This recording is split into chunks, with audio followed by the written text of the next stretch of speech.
হে guys, ICT care online স্কুলের পক্ষ থেকে আপনাদেরকে শুভেচ্ছা জানাচ্ছি। আজকে আর একটা নতুন টিউটোরিয়াল নিয়ে আপনাদের সামনে হাজির হয়েছি। আজকে দেখাবো মাইক্রোসফট ওয়ার্ডে আমরা অনেকেই কাজ করি। তো এই ওয়ার্ডে যেকোনো ডকুমেন্টস লেখা মানে আমরা এখন তো প্রায় কপি পেস্টের যুগ।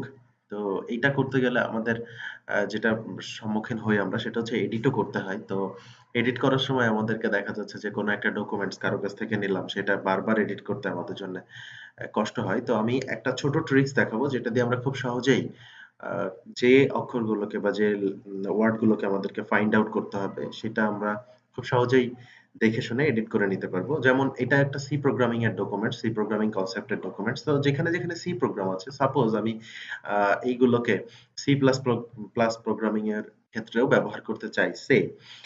তো সেটার জন্য আমরা দেখেন আমরা অনেক জায়গায় সি ব্যবহার করেছি, অনেক জায়গায়। তো প্রত্যেকটা জায়গায় আমরা যদি সির পরিবর্তে সি প্লাস প্লাস ইউজ করতে চাই তো আমরা এটার জন্য খুব সহজ একটা উপায় আছে। আমরা এখানে ফাইন্ড ক্লিক করব। তো ফাইন্ড এর মধ্যে গিয়ে আমরা লিখব হচ্ছে সি, এরপরে হচ্ছে রিপ্লেস। তো রিপ্লেস এর মধ্যে আমরা আসব। এখানে আমরা লিখব হচ্ছে সি প্লাস প্লাস।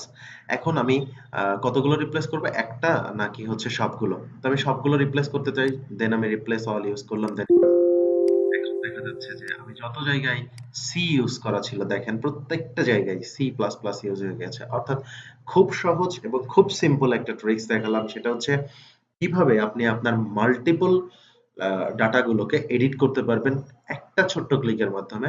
জাস্ট দুটো ওয়ে, ফাইন্ড এবং রিপ্লেস। ফাইন্ড করুন কোনটাকে আপনি আবার আবার দেখাচ্ছি, আমি যদি আবার আগের অবস্থায় চলে যেতে চাই, আমি আবার দেখাচ্ছি আপনাদেরকে। আমি সি প্লাস প্লাস ফাইন্ড করব, দেন হচ্ছে রিপ্লেস করব কি দিয়ে?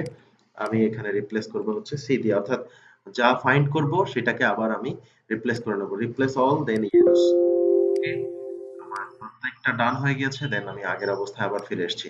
আজকে এই পর্যন্তই। নতুন কোনো টিউটোরিয়ালে আবার দেখা হবে আপনাদের সাথে। সেই পর্যন্ত সকলে ভালো থাকুন, সুস্থ থাকুন আর আইসিটি কেয়ার অনলাইন স্কুলের সাথেই থাকুন।